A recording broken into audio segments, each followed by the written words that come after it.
My name is Zoe and I'm 28 years old.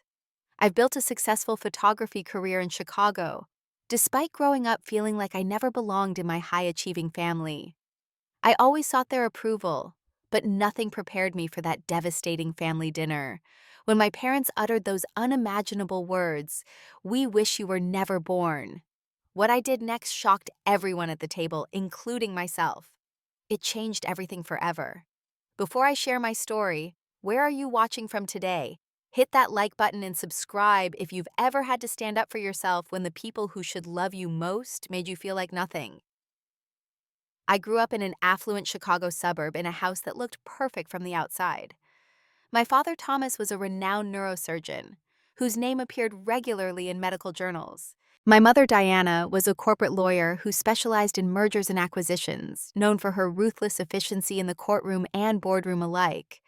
Then there was my brother Adam, 3 years older and the undisputed favorite child. From my earliest memories, the family dynamic was crystal clear. Adam was the star, I was the afterthought. He excelled academically consistently, bringing home straight A's and winning science competitions. He was also a natural athlete playing varsity baseball and tennis. My parents beamed with pride at his every accomplishment. I, on the other hand, was drawn to art and photography from the moment I could hold a crayon. I saw the world differently, finding beauty in moments and angles that others missed. By age 10, I had saved my allowance for months to buy my first real camera. When I proudly showed it to my parents, my father glanced up briefly from his medical journal and said, "That's nice, Zoe. Don't break it." My mother didn't even look up from her legal briefs. The pattern continued throughout my childhood. When I won my elementary school art contest, my mother said, "That's sweet, dear. Did you finish your math homework?" The same week when Adam won a regional science fair, they took the whole family out to celebrate at the fanciest restaurant in town. I can still remember sitting at that restaurant 11 years old, watching my parents toast Adam, while I quietly pushed food around my plate. "To our brilliant son," my father had said, raising his glass. "Harvard Medical School won't know what hit them." No one seemed to notice when I slipped away from the table to the bathroom and cried. By the time I reached high school, I had developed genuine talent as a photographer. My art teacher, Mrs. Lawson, was the first adult who truly recognized my abilities. She entered my work in a prestigious National Youth Photography competition, without telling me, not wanting me to feel disappointed if nothing came of it. When I won first place, Mrs. Lawson was ecstatic. "This is a big deal, Zoe," she told me, her hands on my shoulders. "The ceremony is next Saturday. Your parents should definitely be there." I knew better than to get my hopes up, but some childish part of me thought maybe, just maybe, this would be the achievement that finally made them proud. I left the invitation on the kitchen counter, where they couldn't miss it. The night before the ceremony, my mother informed me they wouldn't be attending. "Adam has his state debate finals tomorrow, Zoe. You understand that we need to be there for him. This is important for his college applications." I nodded, swallowing the lump in my throat. "Sure, I understand." I attended the ceremony alone. When they called my name and I walked onto the stage to accept the award, I scanned the audience out of habit, knowing I wouldn't see my parents' faces. Mrs. Lawson cheered loudly enough for 10 people. Afterward, she took me for ice cream and told me I had a gift that would take me places. When I arrived home clutching my trophy and the $2,000 check that came with it, my parents and Adam were already celebrating his debate victory. "Second place," my mother was saying, "but against seniors, that's practically like winning." They barely glanced at my trophy when I walked in, my father offering a distracted "good for you, kiddo," before turning back to Adam. That night, I made a decision. I would pursue photography in college regardless of what my parents wanted. The award money went into a separate bank account, the first step toward my independence. When college application season arrived, my parents had my future mapped out. "Northwestern has an excellent pre-med program," my father said at dinner one night. "With your grades and our connections, you should have no problem getting in." "I'm not applying for pre-med," I said quietly. "I'm applying to art schools, for photography." The silence that followed was deafening. My father put down his fork. "Don't be ridiculous, Zoe. Photography is a hobby, not a career. It's what I want to do, what I'm good at."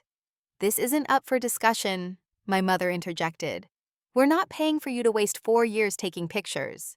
Then I'll pay for it myself," I replied, thinking of my competition money and the photography jobs I'd already started taking around town. "And I'll get scholarships." The argument that followed was ugly. Words like disappointment and waste of potential were thrown around freely. But for once, I didn't back down. I applied to 5 art schools without their knowledge or support. When acceptance letters arrived, including one with a substantial scholarship to the School of the Art Institute of Chicago, I made my choice. The 4 years of college were transformative professionally, but challenging emotionally. My parents' financial support came with constant reminders of their disapproval. Phone calls home became increasingly rare and tense. Meanwhile, Adam graduated from Northwestern with honors and went straight to medical school, following perfectly in our father's footsteps. During my sophomore year, I began seeing a therapist in secret, using money I earned from freelance photography gigs. Dr. Mercer helped me understand that I had been chasing my parents' approval my entire life, measuring my worth through their impossible standards. "Your value isn't determined by their recognition," she told me during one session. "You need to find it within yourself." It was easier said than done, but I tried. I threw myself into my work, developing a distinctive style that began to get noticed. By graduation, I had built a small but impressive portfolio and made connections in the industry. When I graduated summa cum laude, my parents attended the ceremony but looked uncomfortable among the creative types in colorful attire. They brought me an expensive watch rather than camera equipment, as if still hoping I would come to my senses and pursue a real career. "It's not too late to apply to graduate school," my father suggested during the obligatory graduation dinner. "Law school would still be an option with your undergrad GPA." I just smiled and changed the subject. I had already signed a lease on a tiny studio space in downtown Chicago. My journey was just beginning, whether they approved or not. By 28, I had built a life I was proud of.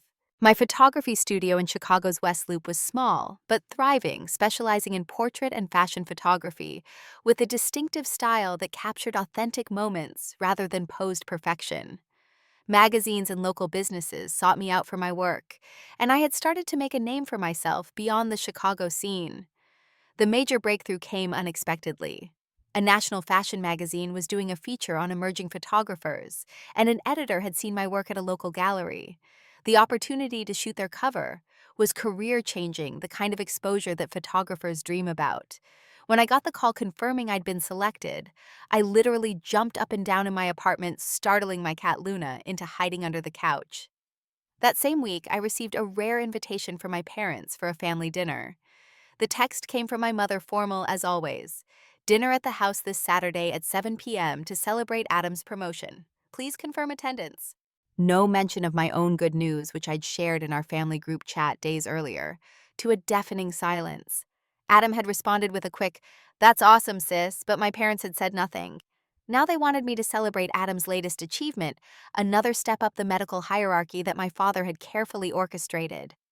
I stared at the text for a long time, my finger hovering over the keyboard. Part of me wanted to decline to protect myself from another evening of feeling invisible, but another part, that stubborn, childish voice that never quite went away, whispered that maybe this time would be different. Maybe they had seen the magazine announcement. Maybe they were finally ready to acknowledge that my career choice wasn't a mistake. "I'll be there," I texted back, hating myself a little for the hope that fluttered in my chest.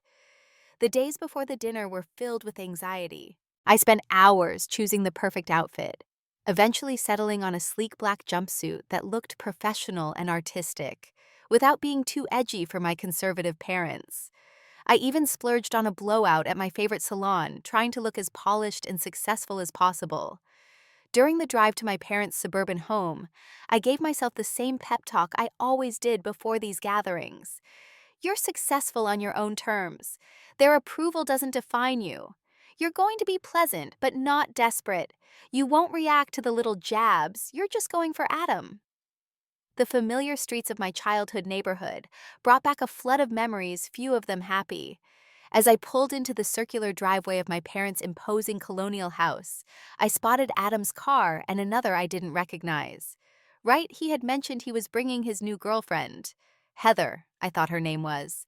The knot in my stomach tightened as I rang the doorbell. My mother answered immaculately, dressed as always in designer clothes that probably cost more than my monthly rent. "Zoe," she said, air kissing my cheek.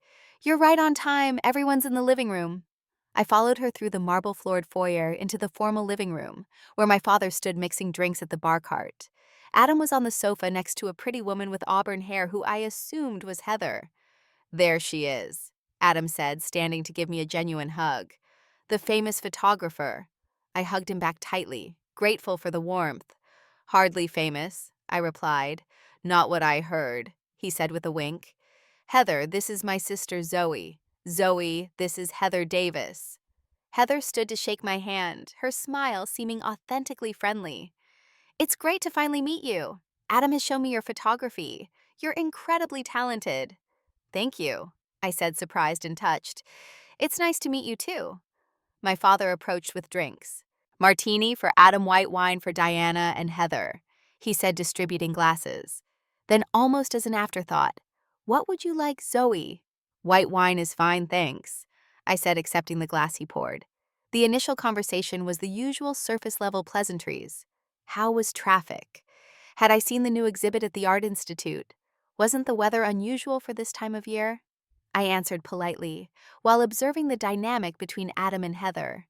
They seemed genuinely happy together, and I felt a pang of both happiness for my brother and envy for what he had always had easy access to family approval.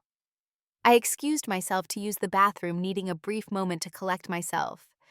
As I walked down the hallway, I overheard my parents' voices coming from the study, the door slightly ajar. "I still don't understand why she insists on this photography business," my father was saying. "She could have done anything. Law school business, even medicine." "At least she's supporting herself," my mother replied with a sigh, "though I'm sure she's barely making ends meet. That apartment of hers is in such a questionable area." I froze in place, feeling like I'd been punched in the stomach. My apartment was in a perfectly nice neighborhood, and I was doing far better financially than they knew. More importantly, I had just landed a cover shoot for a major magazine, and they couldn't even acknowledge it. My first instinct was to grab my purse and leave, but something stopped me. I was tired of running away, tired of letting their dismissal crush me. I took several deep breaths, went to the bathroom, and stared at myself in the mirror. "You are not going to let them do this to you again," I whispered to my reflection. "Not tonight." Before returning to the living room, I felt the telltale tightening in my chest that signaled an oncoming anxiety attack, something I hadn't experienced in months. I closed my eyes using the breathing techniques Dr. Mercer had taught me. In for 4, hold for 7, out for 8.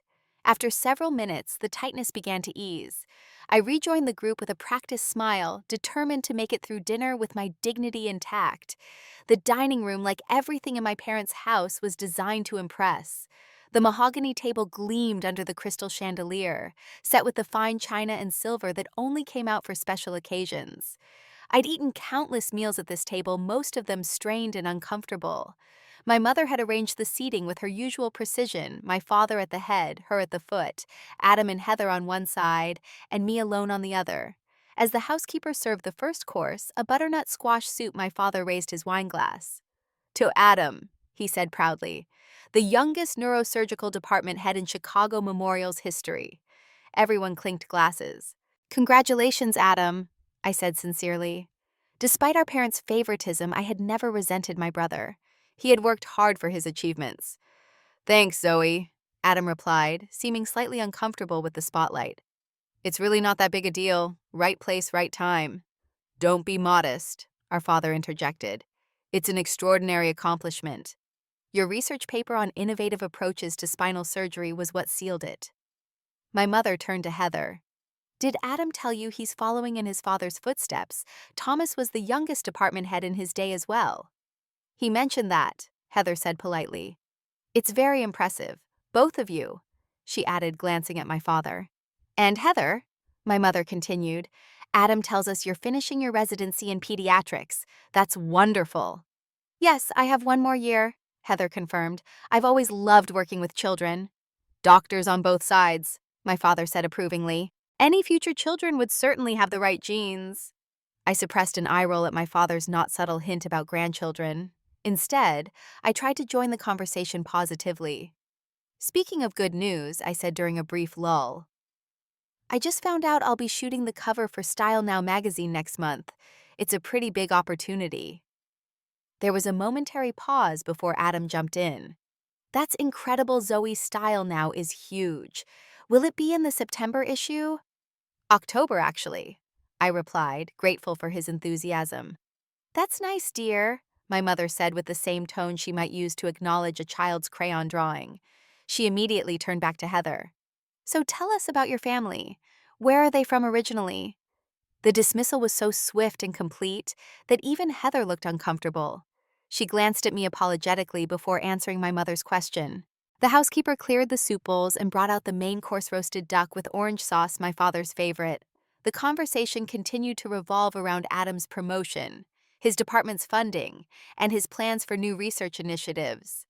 I tried once more as the main course was winding down. I've also been invited to exhibit my work at the Whitman Gallery in New York next spring. It's a pretty selective venue. New York? Adam said. That's fantastic. Maybe Heather and I could come to the opening. I'd love that, I said, smiling at them both. My father took a sip of his wine. Playing with cameras in New York, he said dismissively. Meanwhile, your brother is literally saving lives every day. The table fell silent. Even my mother seemed to realize he had gone too far. I'm not playing with cameras, Dad, I said, keeping my voice steady. I'm building a successful career doing something I'm passionate about and skilled at. Passion doesn't pay the bills, he replied. Adam has passion too, but he channeled it into a respectable profession. My career is respectable, I countered. And for your information, it pays the bills quite well. Well enough to move out of that sketchy neighborhood, my mother asked with false concern. I like my neighborhood, I said, and my apartment and my life, which I built myself without your support or approval. Without our approval, certainly, my father said, his voice hardening. You know, Diana, sometimes I think we were too indulgent with Zoe, always letting her pursue these artistic whims instead of guiding her towards something worthwhile. I tried Thomas, my mother sighed. She always was stubborn. I'm sitting right here, I said, anger rising in my throat. Yes, you are, my father said, fixing me with a cold stare, reminding us of our failure to set you on the right path. He shook his head. Sometimes we wish you were never born. The words hung in the air like poison. My mother didn't contradict him. She merely nodded slightly in agreement. Adam looked horrified, and Heather's mouth had fallen open in shock. For a moment I couldn't breathe. The room seemed to spin around me as those 7 words echoed in my head. We wish you were never born. My own parents, the people who were supposed to love me unconditionally, had just said they regretted my existence. The silence following my father's words was absolute. The ticking of the grandfather clock in the hallway seemed thunderously loud. I sat perfectly still, my face betraying none of the earthquake happening inside me. Somehow in that terrible moment, a strange calm descended over me, a clarity I had never experienced before. Slowly, deliberately, I placed my napkin beside my plate and stood up. Everyone watched me, perhaps expecting tears or a dramatic exit. But I had something else in mind entirely. I'd like to show you something. I said, my voice steadier than I thought possible. I pulled out my phone, found the digital proof of the magazine cover I would be shooting, and placed it on the table. This is the cover I'll be creating for Style Now magazine. You might recognize the Blackwell family who you played golf with last month at the club. My father glanced at the screen, a flicker of surprise crossing his face at the mention of his country club acquaintances. The Blackwells specifically requested me for this shoot, I continued, as did the magazine editors who are paying me $20,000 for one day's work. My mother's eyebrows rose slightly. You seem surprised, I said. Did you think I was struggling? Let me clear that up. I grossed over $200,000 last year for my photography business. That sketchy neighborhood you mentioned, I chose it because it's close to my studio, which I own outright. No mortgage, no loans. I reached into my purse and pulled out a folder I had brought, intending to share my good news with supporting materials. Now it would serve a different purpose. This folder contains evidence of every milestone you've missed or dismissed over the years, I said, laying it on the table. My college graduation honors, press clippings about my exhibitions, reviews of my work, financial statements showing my business growth. I opened it and spread the contents across the table. I brought these because some pathetic part of me still thought I could make you proud. That's how deeply ingrained my need for your approval was. I turned to look directly at my father. You just said you wish I was never born. Do you have any idea what it's like to hear that from your own father? After a lifetime of trying to be enough for you? For the first time, I could remember my father appeared speechless. My mother looked down at her plate. I've spent years in therapy because of the way you've made me feel, I continued. But today, you've given me a gift. You've finally freed me from hoping for your approval. Because now I know without any doubt that the problem was never me. It was always you. I pulled one last item from my purse, a small box containing the locket they had given me for my 16th birthday, the only meaningful gift I could remember receiving from them. I found this in a box in the attic last time I visited. I thought maybe you kept it because it meant something to you, but now I understand you probably just forgot it was there. I placed it on the table. I'm returning this along with any obligation I felt to maintain a relationship with people who don't value me. As of today, I am no longer your daughter. Legally, I've already changed my surname to my grandmother's maiden name. Williams no longer appears on any of my identification or professional materials. The stunned silence continued. Silence. Adam looked like he wanted to speak, but couldn't find the words. Heather was watching me with what appeared to be admiration in her eyes. Thank you, Heather, I said, for your kindness tonight. It was nice to meet you. I hope Adam finally sees our parents for who they really are. I turned to my brother. I don't blame you for any of this, Adam, but I can't pretend anymore. I picked up my purse and walked to the dining room doorway, then turned back one last time. You won't see or hear from me again. If you have any decency left, you'll respect that decision. And with that, I walked through the house and out the front door. My hands didn't shake until I was in my car. I drove away from my childhood home for what I knew would be the last time my vision blurring, not from tears, but from the dazzling clarity of my newfound freedom. The drive back to my apartment passed in a haze. I was operating on autopilot, my mind strangely empty after years of emotional clutter. I remember parking my car and sitting there for a long time, engine off, staring at nothing. When I finally made it upstairs to my apartment, Luna greeted me with her usual demanding meow. The normalcy of her hunger was comforting in its mundanity. I fed her, mechanically kicked off my shoes, and sat on my couch in the dark. What had I just done? The full weight of my actions began to sink in. I had cut ties with my parents. Completely. Irrevocably. The finality of it was both terrifying and liberating. That night was the longest of my life. I cycled through every emotion. Doubt had I overreacted, grief I had just lost my family, relief. No more seeking impossible approval. Fear was I truly alone now, and eventually, as dawn broke, a tentative sense of peace. My phone had been buzzing periodically throughout the night. 12 missed calls from Adam. 5 text messages. Zoe, please call me. Are you okay? I'm worried. What Mom and Dad said was inexcusable. I'm so sorry. Please don't shut me out because of them. I love you, sis. Call me when you're ready. I couldn't deal with Adam yet. As much as I loved my brother, he was entangled with our parents in ways I couldn't navigate right now. I needed space. The next day, the calls from my parents started. I sent them straight to voicemail. Then came the emails which I deleted unread. By the third day, they had enlisted family friends to reach out, all conveying the same message. I was overreacting. My parents were concerned family disagreements shouldn't be permanent. I blocked them all. My first therapy appointment after the dinner was intense. Dr. Mercer listened without interruption as I recounted everything. What they said to you was emotional abuse, Zoe, she said when I finished. Setting boundaries, even extreme ones, is a healthy response to abuse.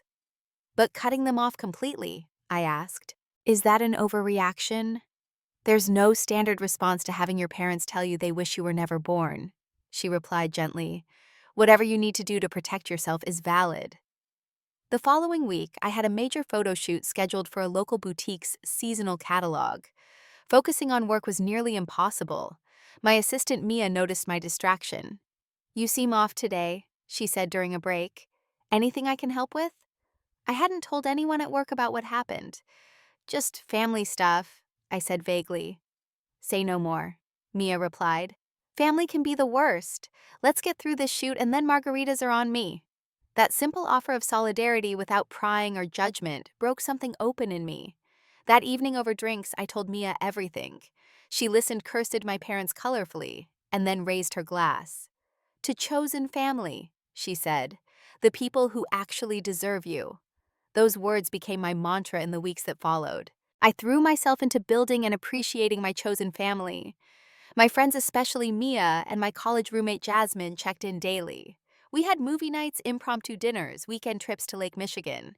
They created a safety net that caught me when the reality of my decision hit hardest. A month after the dinner, Adam finally showed up at my apartment unannounced. "You weren't answering my calls," he said when I opened the door. I let him in, unsure what to say. Luna immediately claimed his lap when he sat on my couch, the traitor. "I'm sorry," he began, "for what they said, for not standing up to them in the moment, for everything they've put you through all these years." "It's not your fault," I said. "It is partly. I knew how they treated you, and I never really did anything about it. I accepted their favoritism because it was easier." We talked for hours. Adam revealed that our parents were telling relatives I'd had some kind of breakdown, that I was being irrational and ungrateful. "They're rewriting the narrative," I said, unsurprised, "making themselves the victims." "I know," Adam said. "That's why I thought you should know what they're saying. Some of the family is buying it." I decided to write a detailed email to our extended family explaining exactly what happened and why I'd made my decision. I didn't expect everyone to understand or support me, but I wanted my side on record.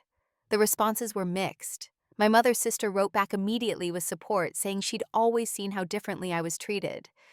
My father's brother called me ungrateful and dramatic. Most responded with uncomfortable platitudes about family being important and hoping we could all reconcile. The first major holiday after the dinner was Thanksgiving. In previous years, I would have gone home enduring the familiar discomfort for the sake of tradition. Now I faced a blank space on my calendar. Mia solved that problem by insisting I join her family's celebration. "Fair warning," she said. "My mom will try to feed you until you explode, my dad will tell terrible jokes, and my sisters will ask invasive questions about your love life." "Sounds perfect," I replied, meaning it, that Thanksgiving was chaotic, loud, and filled with genuine warmth. Mia's family welcomed me without question, her mother indeed trying to refill my plate at every opportunity. Sitting at their crowded table laughing at Mr. Chen's dad jokes and fielding the sisters' questions about whether I had met any cute photographer boys. I felt something I had rarely experienced at my own family dinners. I felt like I belonged. 6 months after the fateful dinner, my life had transformed in ways I couldn't have predicted. The New York exhibition that I'd mentioned at dinner had become a turning point in my career. The gallery owner, impressed by the emotional depth of my work, had connected me with several high-profile clients. My schedule was suddenly packed with bookings months in advance. My personal life had evolved too. At the opening night of my New York exhibition, I met James, a literary agent with kind eyes and a genuine interest in photography. Unlike previous relationships where I'd found myself performing subconsciously to be good enough with James, I felt immediately at ease.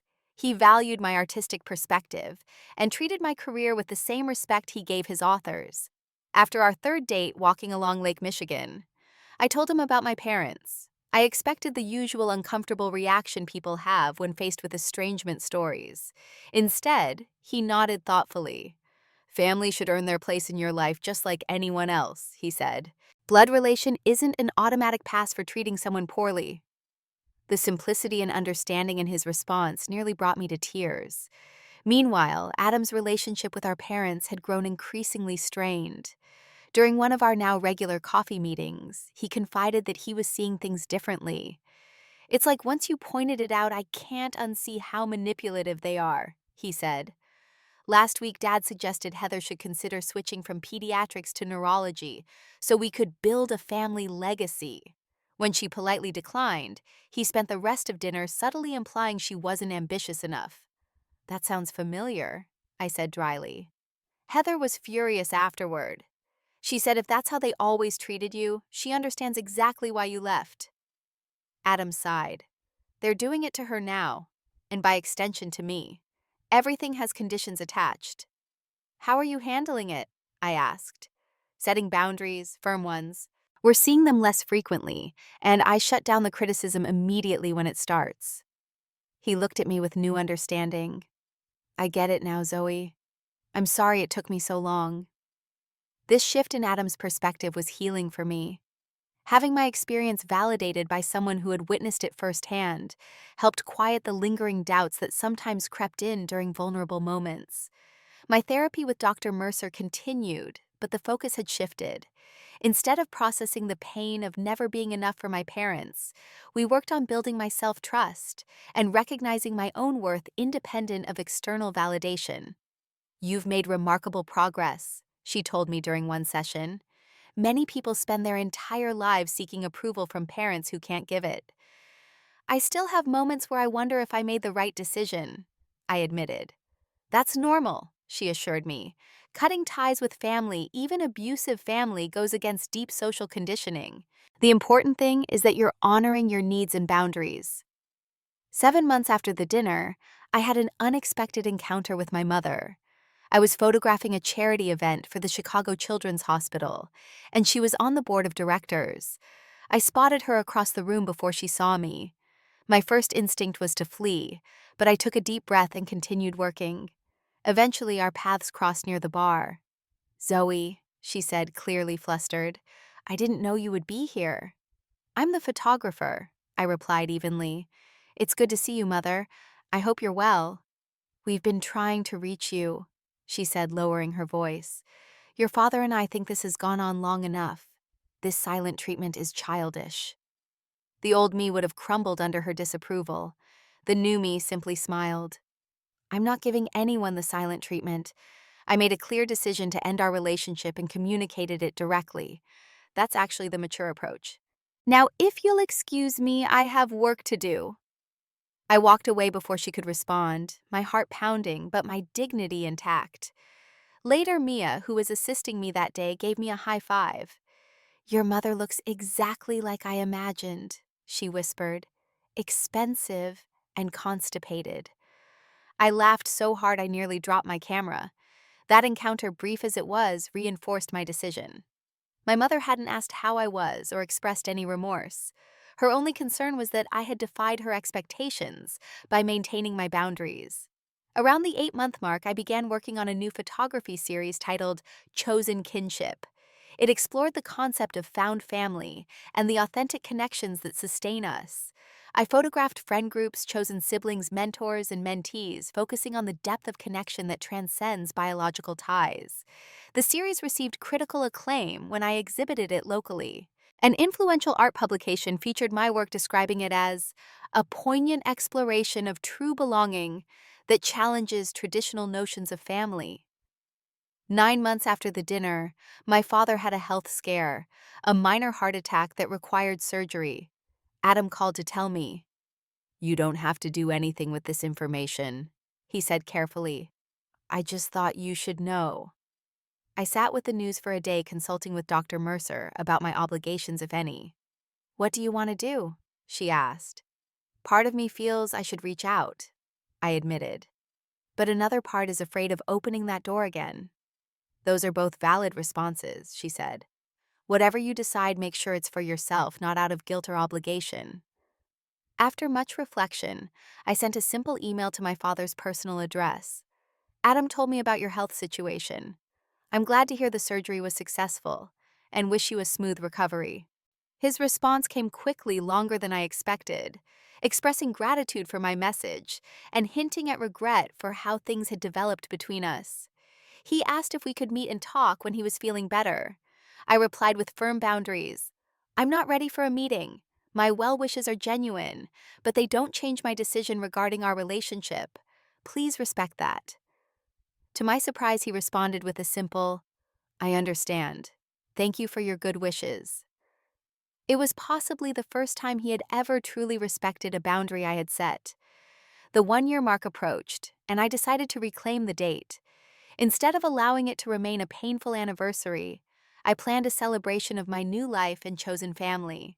I rented a private room at my favorite restaurant and invited everyone who had supported me through the year: Mia and her family, Jasmine James, my assistant Ellie, several photographer friends, and Adam and Heather. The evening was filled with laughter, great food, and genuine connection. During dessert, Mia insisted on making a toast. "To Zoe," she said, raising her glass, "who taught us all that standing up for yourself can be an act of courage and self-love. Your strength has inspired everyone in this room." Looking around at all these faces that reflected true affection and acceptance, I felt a completeness I had never known in my parents' house. My heart was full in a way I hadn't thought possible a year ago. Later, as James and I walked home along the lake, he asked, "Any regrets about this past year?" I considered the question carefully. I regret that my parents couldn't love me as I am. I regret the years I spent trying to earn that love. But I don't regret my decision to walk away. It was the first step toward finding my real home. He squeezed my hand. "For what it's worth, I think you're extraordinary exactly as you are." Under the Chicago stars, those simple words of acceptance meant more than any achievement ever could. 2 years have passed since that dinner, when my parents told me they wished I had never been born. In that time, I've undergone a complete transformation from a woman constantly seeking approval to someone secure in her own worth. The journey wasn't linear or easy, but it was necessary. The first 6 months were the hardest. I experienced grief similar to mourning a death, the loss of the family I had always wished for, but never truly had. There were nights I questioned my decision, days when seeing families together in parks or restaurants would trigger waves of sadness. Therapy became my lifeline. Dr. Mercer helped me understand that my pain was valid, that estrangement is sometimes the healthiest choice, and that healing doesn't mean forgetting or minimizing the hurt. Healing means integrating your experiences into your life story without letting them define you, she explained.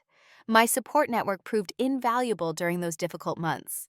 Mia and Jasmine took turns checking in on me, making sure I wasn't isolating myself.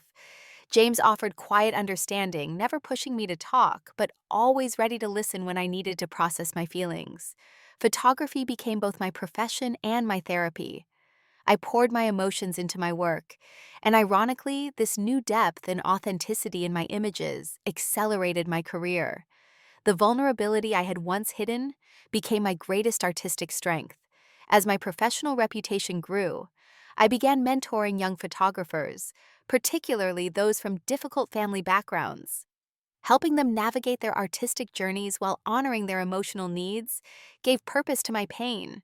One mentee, Sophia, told me, "You're the first person who's ever validated both my art and my feelings about my family." And then, by the beginning of the second year, I had established a careful, limited contact with my parents.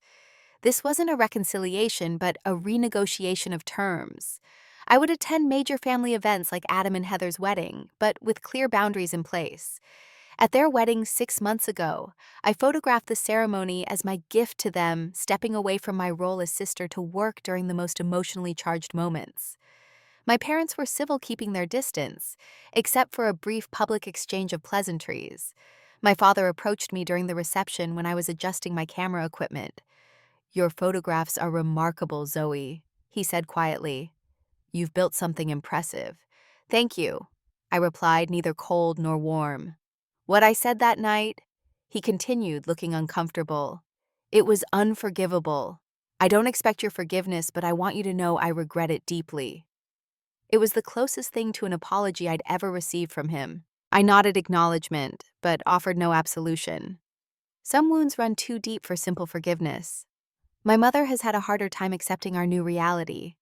She still occasionally attempts to exert control through guilt or manipulation, though these efforts now fall flat against my strengthened boundaries.